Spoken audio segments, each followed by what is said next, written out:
Ang atin pong tatalakayin ay pinabagatang The Name Given Among Men.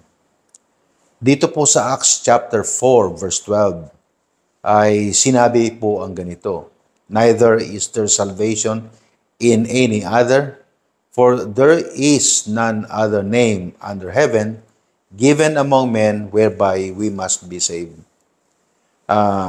Sabi po ng banal na kasulatan na walang ibinigay dito sa silong ng lupa na ang pangalan na hindi po Jesus. Sapagkat si Jesus lang ang kaisa-isang ibinigay sa silong ng langit upang tayo na mga makasalanan ay pwedeng maligtas. At si Pedro po ay nagpapaliwanag sa mga Sanhedrin, whose authority he used to heal a layman. Yan po ang nangyari dahil nga sa Acts chapter 3 verses 1 to 10, si Pedro po ay nagpagaling ng isang lumpo. At nakita yon ng mga religious leaders ng panahon na yon. At tinanong nila, whose authority si Pedro ay nagpapagaling. Kaya po sinagot niya yan. Ang buo pong paliwanag ay binigay sa Acts chapter 3 verses 1 to 3. Sa Acts chapter 3 verses 1 to 10. At I think mas maganda kung babasahin ko ng buong buo ang Acts chapter 3 verses 1 to 10. Okay? Babasahin po natin sa wikang Tagalog. Pinagaling ni Pedro ang pulubing lumpo. Sina Pedro at Juan ay magkasamang umahon sa templo sa oras ng pananalangin. Ang oras ay ikasyam. Mayroong isang lalaking lumpo mula sa sinapupunan ng kanyang ina. Araw-araw siya ay dinadala at inilalagay sa pintuan ng templo na tinawag na Baganda. Dinadala siya roon upang humingi ng kaloob. Yun po yung limos, no? Limos. Kaloob po sa mga kahabag-habag mula sa mga pumupunta sa templo. Nang makita niya sina Pedro at Juan na papasok na sa templo, humingi siya ng kaloob sa mga kahabag-habag. Si Pedro at Juan ay tumitig sa kanya. Sinabi ni Pedro sa kanya, "Tingnan mo kami." Pinagmamasdan niya sila dahil umaasa siyang makakatanggap ng isang bagay mula sa kanila. Sinabi ni Pedro, "Wala akong pilak at ginto, ngunit anuman ang nasa akin ay ibibigay ko sa iyo. Sa pangalan ni Jesucristo na taga Nazaret, tumindig ka at lumakad ka." Pagkahawak sa kanyang kamay, itinindig niya siya. Pagdaka ang kanyang mga paa at bukong-bukong ay lumakas. Lumukso siya at tumayo at lumakad, at habang pumapasok siya sa templo na kasama nila, siya ay lumakad at lumukso ng nagpupuri sa Diyos. Ang lahat ng tao ay nakita na siya ay lumalakad at nagpupuri sa Diyos. Nakilala nila siya na siya iyong umupo sa pintuang maganda ng templo upang manghingi ng kaloob sa kahabag-habag. Sila ay lubos na namangha at labis na nagtaka sa nangyari sa kanya. Napansin po natin na si Pedro po ay nagsabing wala nga siyang salapi o wala siyang pera, wala nga siyang ginto at wala nga siyang pilak, ngunit ang lahat ng meron siya mula sa Panginoong Hesus ay ibibigay niya sa pulubi. Well, specifically, the council asked, no? Ito po ang tanong ng council kay Pedro. "By what power or what name have ye done this?" Well, siyempre ang authority po na binabanggit o binanggit po rito ng council ay hindi nila kilalang hindi kilalang ng council na authority. Ang authority po na pinanggalingan kung bakit po nakapagpapagaling at nagpagaling si Pedro ay dahil po sa authority ng ating Panginoon Hesus. Yan, ano? Sa Tagalog ay sa anong kapangyarihan o sa kaninong pangalan ninyo ginagawa ang bagay na ito. Sa Acts chapter 4 verse 7. At ang sinagot po ni Pedro ay ginagawa niya ang bagay na ito sa pangalan ng Panginoon Jesus of Nazareth. No? Yan po ay nasasaad sa Acts chapter 4 verse 10. Sa wikang Ingles ay babasahin ko po, "Be it known unto you all and to all the people of Israel that by the name of Jesus Christ of Nazareth, whom ye crucified, whom God raised from the dead, even by him doth this man stand here before you whole."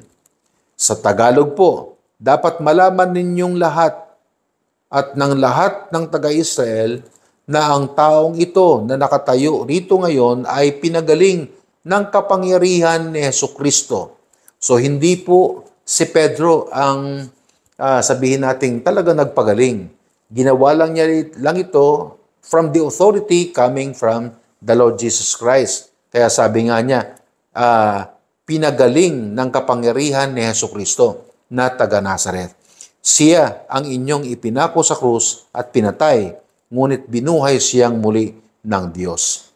Ayan po, no? Ipinakilala po niya kung sino ang pinanggalingan ng kapangyarihang ito at ang kapangyarihan po ay nagbula sa Panginoong Jesus.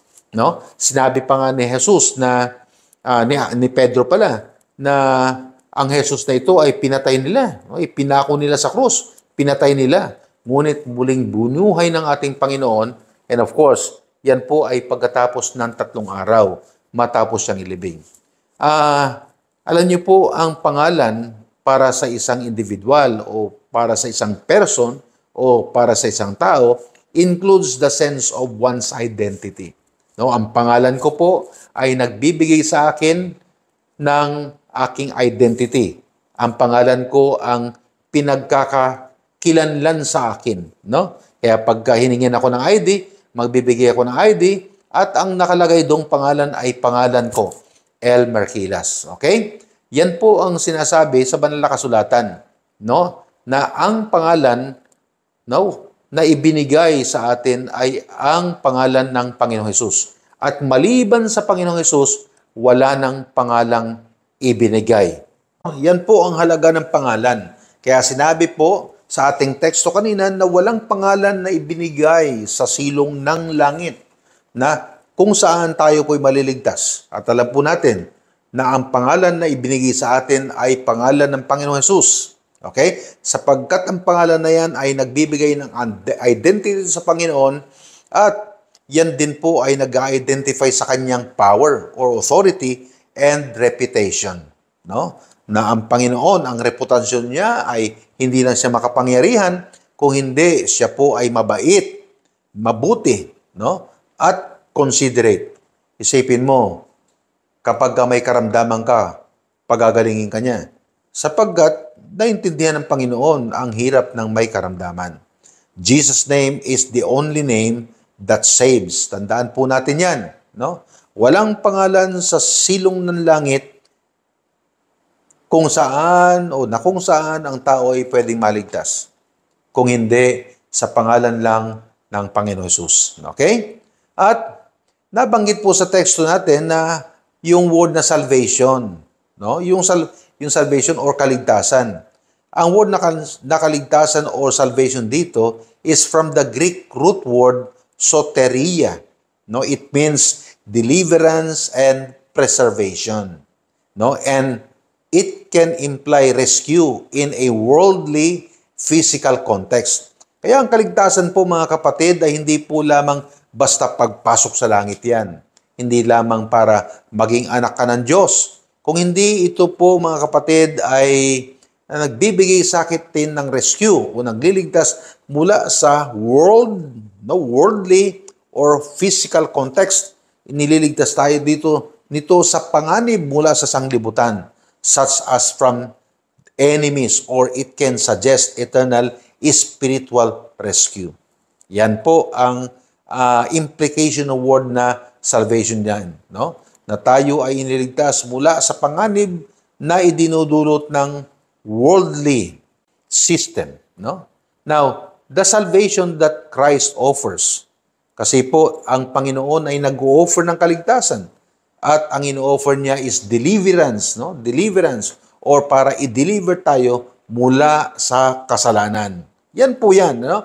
Hindi para i-deliver tayo sa mga panganib mula sa kamay ng tao, kung hindi upang tayo i-deliver mula sa ating kasalanan at syempre, i-deliver tayo sa impyerno. And preserves us.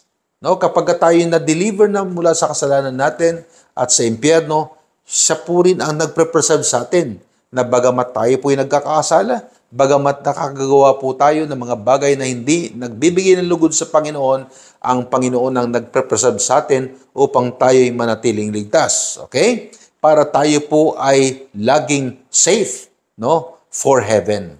Kasi kapag ka-Kristiyano ka na po, ikaw ay heaven-bound. There's no way you will go to hell anymore pagka ikaw ay naligtas na. Heaven-bound ka. Pero dahil nga po tayo ay nagkakasala pa rin, ang Diyos ang nagpe-preserve sa atin and keeps us safe para sa langit. Okay? Kaya po dito sa John chapter 10 verse 28, ito po sabi, "And I give unto them eternal life, and they shall never perish, neither shall any man pluck them out of my hand." Kita ninyo, no? Ang proteksyon, ang preservation na ibinibigay sa atin ng ating Panginoon. Na matapos siyang magbigay sa atin ng buhay na walang hanggan, no? Na nagbigay din siya sa atin ng pangako na hindi na tayo mapapahamak. Sabi, they shall never perish. Hindi na tayo mapapahamak. Neither shall any man pluck them out of my hand. Walang sino man, no? Walang tao, makapangyarihan tao, at kahit na si Satanas, walang kapangyarihang tanggalin tayo mula sa kamay na kinalalagyan natin. Napakaganda at napakahusay na pangako ng Panginoon sa lahat ng mga naligtas na. Meron din pong katagang men or mga lalaki. Kasi ang Tagalog po ng men, no? Ngunit, from Greek root word anthropos, ito po ay nangangahulugang human beings, no? Human beings. And this is the non-gender specific reference for all human beings. Yan. Hindi po ito, yung salitang men po dito ay hindi tumutukoy sa lalaki at babae man. Bagamat pagka tinignan natin, parang lalaki. No? Kasi men lalaki yan. Pero hindi po. Ito po ay nagbibigay ng kahulugan na non-gender. Ibig sabihin, walang kasarian. General, babae man o lalaki, no? All human beings ang pwedeng maligtas sa pangalan ng Panginoon. No? Kaya sa Acts chapter 4 verse 11, si Pedro po ay tinawag ang mga Sanhedrin na builders, no? Builders who are responsible for the Jewish people and the proper observance of the Jewish religion. Ngunit, dito po, no? Sa verse na ito, sa Acts chapter 4 verse 11, sa wikang Tagalog, ang Jesus na ito, ang batong itinakwil ninyong mga tagapagtayo ng bahay. Yan. Kasi ang tagapagtayo po ng builder, mga tagapagtayo ng bahay, tagapagtayo ng temple ay ito pong mga religious leaders. At kasama na rin po diyan ang sekta ng mga Sanhedrin, no? At ang sabi po ni Apostle Pedro, ang batong itinakwil ninyo, no? Ang batong itinakwil ninyong mga tagapagtayo ng bahay, ang siyang naging batong panulukan. Walang iba po, mga kapatid, na sinasabi sa wikang Ingles na cornerstone ay walang iba kundi ang ating Panginoon Hesus. No? Ang itinayong bahay ng mga religious leaders ay punong-puno ng tradisyon. No? Na kapag nilabag mo ay wala ka na at malayo ka na sa Diyos ayon sa kanila. Ngunit, ang punong panulukan, no, or cornerstone ay ang nagdudugtong ng dalawang pader. No? Di ba, pagka nagbabakod tayo o nagdidingding ng bahay at ito'y yari sa bato, no? Meron dito, tapos yan ay pinagdidikit, di ba? at yan ay nilalagyan ng buhos. Ang tawag doon ay pose, di ba? Ang tawag ho dyan ay batong panulukan or cornerstone. Okay? At si Jesus po yun. Okay? Although yan ay claim ng mga Sanhedrin na sila ang nagtayo ng batong panulukan. Pero si Jesus po yun, mga kapatid. No? Kasi ang batong panulukan na itinayo ng mga religious leaders ay nakabaon at nakapundasyon sa tradisyon. No? At hindi po itinuturo ng banal na kasulatan. No? Kaya as builders, the elders, priests, and scribes should have recognized Jesus. Pero hindi nila nakilala si Jesus eh. Pinapatay nga nila eh. No? Kaya, paano natin matatawag na sila ay builder ng panulukang ng batong panulukan kung hindi nila nare-recognize si Jesus? Samantalang sa iba at maraming mga lugar sa banal na kasulatan, no? At saka kasama po diyan ng Old Testament ay ibinigay ang very specific descriptions that identify Jesus as the Messiah they have been waiting for. No? Ang mga religious leaders po ay nag-aantay sa Mesiyas, but they missed the point because when the Messiah was born, they were not able to recognize Him just because He was born in a manger. No? Sinilang kasi si Jesus ng mahirap. At hindi sila makapaniwala na ang magiging hari ng Israel ay isang mahirap. Kaya hindi nila kinilala. At hanggang ngayon, mga kapatid, ang napakalungkot na ang mga Hudyo, ng mga tinaguriang mga kababayan ni Jesus ay nag-aantay pa rin sa Mesiyas. Samantalang dumating na po, namatay na nga ang Mesaya. No? At bumalik na nga sa langit. Yun po ang first advent niya, yung pagkasilang niya rito. Tayo po na nanampalataya kay Jesus ay nag-aantay sa second advent niya. Samantalang ang mga Hudyo, first advent pa lang ang inaantay. Samantalang tayo, yung pabalik na Kristo na. O, kita niyo na mga kapatid, no? Mga kababayan yan. No? Mga religious leaders na nagtuturo ng batas at mga kautusan ni Moises. But they were not able to recognize who Jesus Christ was. At ang banal na kasulatan, mga kapatid, ay punong-puno ng palatandaan. No?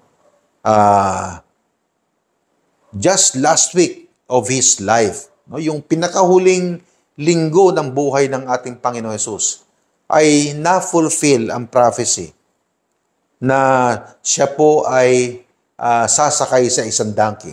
At yan po ay nakasaad sa Zechariah chapter 9 verse 9. Sa wikang Tagalog na naman po natin babasahin ito.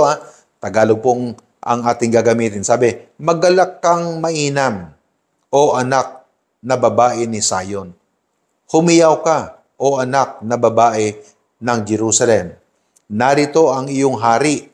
Tinutukoy po si Jesus dyan. Ito ang iyong hari. No? Ay naparirito sa iyo. Siya'y ganap at may pagliligtas, mapagmababa at nakasakay sa isang asno na isang batang asno na anak ng ng asnong babae. No? But they were not able to identify who he was. Bakit ganon? Sapagkat sila ay binulag na ng kanilang pagmamataas, sila ay binulag na ng kanilang makatradisyong pananampalataya.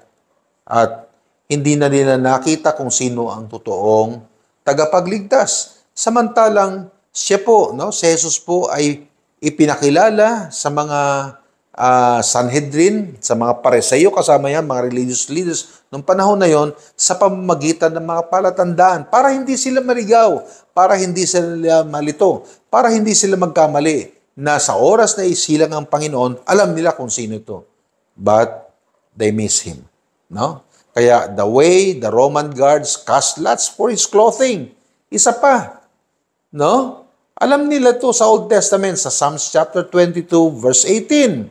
Alam nila ito, sabi rito, "They part my garments among them and cast lots upon my vesture."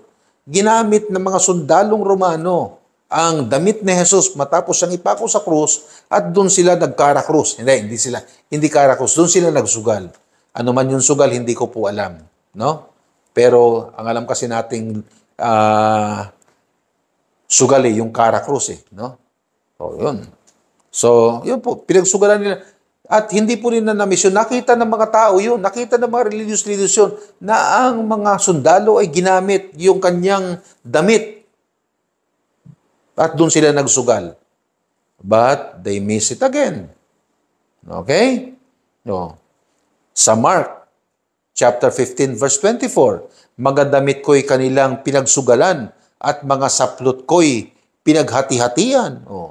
Hindi dapat nila ma-miss yan No? Para ipakilala sa kanila kung sino ang Mesiyas, kung sino ang tagapagligtas na hindi natin na-miss ng mga mananampalataya ngayon. Amen? Sinasabi lang natin yan sapagkat yan ang totoo, hindi para maliitin ang mga Hudyo. Ipinapanalangin nga natin na sila ay makatagpo rin o matagpuan din nila ang Panginoong Hesus. No? And the fact that His bones were not broken. Sa Psalms chapter 22 verse 17, sinabi po na walang buto na nadabasag sa bahagi o sa anumang bahagi ng katawan ng Panginoong Hesus. Basahin po natin no, sa wikang Ingles, ang Psalms 22:17, I may tell all my bones, they look and stare upon me. Wala po nabasag na buto nung ipinako at binugbog sa Jesus, nung pinatay sa Jesus.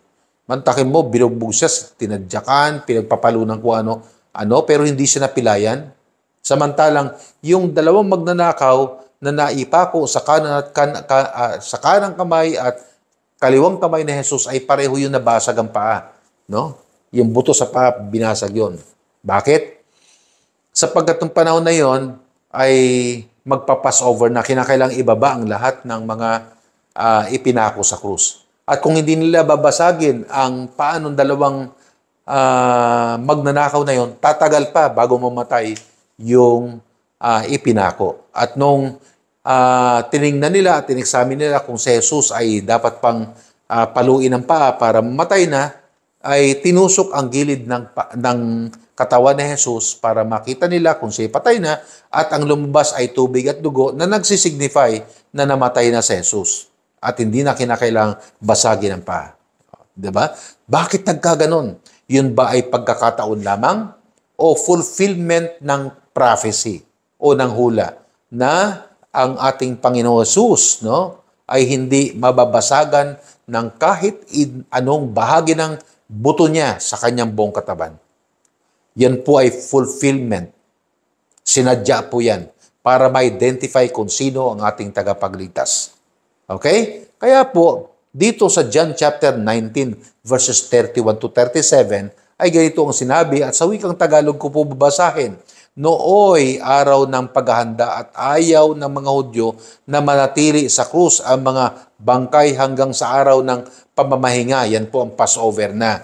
Dahil natatangi ng araw na iyon ang pamamahinga. Kaya't hiniling nila kay Pilato na ipabili o ipabali ang mga binti ng mga pinako sa krus at alisin ang mga bangkay. Pumunta naroon ang mga kawal at binali ang mga binti ng dalawang ipinakong kasama ni Jesus. Ngunit pagdating nila kay Jesus at makitang patay na siya, hindi nila binali ang kanyang mga binti. Subalit, sinaksak ng isang kawal ang tagiliran ni Jesus sa pamamagitan ng sibat at agad lumabas doon ang dugo at tubig. Ang nakakita nito ang nagpapatotoo upang tayo rin ay maniwala. Totoo ang kanyang pahayag at alam niyang katotohanan ang sinasabi niya. Nangyari ang lahat ng ito upang matupad at sinasabi ng kasulatan, walang mababali isa man sa kanyang mga buto at may bahagi pa rin ng kasulatan na nagsasabi, pagmamasdan nila ang kanilang sinasaksak ng sibat. O tingnan niyo, wala pong nabasag na binti ang ating Panginoon o anumang bahagi ng buto sa kanyang katawan. At malungkot lang po ang mga Hudyo along the history of ignoring, abusing, and killing their prophets. No? Hindi po sila nakinig at hanggang kahit na po nung mga nakaraan pa, yan na po talaga ang ugali ng mga Hudyo. Pinaparusahan nila, hinuhuli nila, binubugbog nila, at pinapatay nila ang mensahero ng Panginoon. Yan po ang mga propeta. Kaya po sa 1 Kings chapter 9, verse 10, ito po ang sabi, babasahin ko po sa wikang Ingles. Sumagot si Elias, Yahweh, Diyos na makapangyarihan sa lahat, ikaw lang po ang pinaglingkuran ko sa tanang buhay ko. Sa Elias, yan po si Elijah sa wikang Ingles, no? Sa Tagalog ay Elias. At subalit sinira po ng bayang Israel ang kanilang kasunduan sa inyo. Winasak nila ang inyong mga altar at pinatay ang inyong mga propeta. Ako na lamang ang natitira at pinaghahanap nila ako upang patayin din. Kita nyo ho, na si Elijah ay kinakailangan tumakas at magtago kasi ang mga Hudyo ay papatayin din siya. No? Sa 2 Chronicles chapter 36 verse 16, sa wikang Tagalog ulit, ngunit hinahamak lamang nila ang mga ito. Yon, yung mga propeta, yung mga mensahero ng Panginoon, yung pinapadala na mensahero ng Panginoon para ipadala sa kanya o ipaalam sa mga Hudyo na ang Diyos ay galit na at kung sila ay di magsisisi, sila ay pupuksayin at sila ay parurusahan. Ngunit ang ginagawa po nila ay pinapatay nila, binubugbog nila. Yan, malungkot po mga kapatid na ganyang kalupit ang mga Hudyo kahit na sa mga mensahero ng Panginoon o mga propeta ng Panginoon. Okay? At ang last prophet ay kilala po natin si John the Baptist. Yan, kita nyo, di ba? Pinutulan nga ng ulo. O, di ba? At dahil nga nagsasayaw, yung isang babae ay ginawang alay yung ulo ni John the Baptist. Okay? Yun po ang malungkot, no? Pinagtatawanan ang mga propeta at binabaliwala ang mga babala ng Diyos dahil dito'y umabot sa sukdulan ang galit ni Yahweh sa kanyang bayan at hindi na sila makaiwas sa kanyang pagpaparusa. Kaya po ang Jerusalem ay nawasak, no? 70 years pagkatapos ang Panginoon ay mamatay. Nawasak yan. At nawala ang Israel. Noong 1950s lang yan nagkaroon o naibalik. At hindi po naibalik ang buong lupain ng Israel sa pangalang Israel. Sapagkat nabahaya na yan ng iba't ibang mga lahi. At yung Juda na lang, napakaliit at parang tuldok lang sa kabuuan ng Palestine ang Israel ngayon. Napakaliit. Pero kahit na napakaliit po ay sobrang lakas na bansa na hindi siya kayang puksain ng napakalalaking bansa at napakayamang mga bansa sa kanyang maparigid. Meaning, ang Diyos ay nananatili pa rin ang kanyang pangako sa Israel. Ang tawag natin dyan ay Abrahamic Covenant. Under the Abrahamic Covenant, ang kaibigan ng Diyos o ang kaibigan ng Israel ay kaibigan din ng Diyos. Ang kaaway ng Israel ay kaaway din ng Diyos. Yan po yan. Yan po ay under o sa ilalim ng tinatawag nating Abrahamic Covenant. Now, Jeremiah chapter 2 verse 30. Sa wikang Tagalog po muli, pinarusahan ko kayo, ngunit di rin kayo nagbago. Malungkot eh. Pinarusahan para magbago, para makapag-isip. Pero hindi po nagbago ang Israel. Para kayong mababangis na leon, pinagpapatay ninyo ang inyong mga propeta. Malungkot mga kapatid, no? At si Jesus po ay Hudyo na hindi nila pinaniwalaan. And so they missed the coming of the one they had waited for so long. The only one who could bring them salvation. And this only one that Israel, no? Ito pong kaisa-isang pangalan, si Jesus po yan, na hindi nakikilala at hindi kinikilala ng Israel, nakilala natin. Yan ang dahilan kung bakit tayo ay may pagliligtas ngayon. At ikaw, kaibigan, na hindi nakakilala sa Panginoon ngayon, okay, ngayon, pwede mo makilala si Jesus. Sapagkat sabi po ng teksto natin, walang sino man, no? Walang pangalan na ibinigay sa silong ng langit na pwede tayong maligtas, kundi sa pangalan lang ng ating Panginoon Jesus.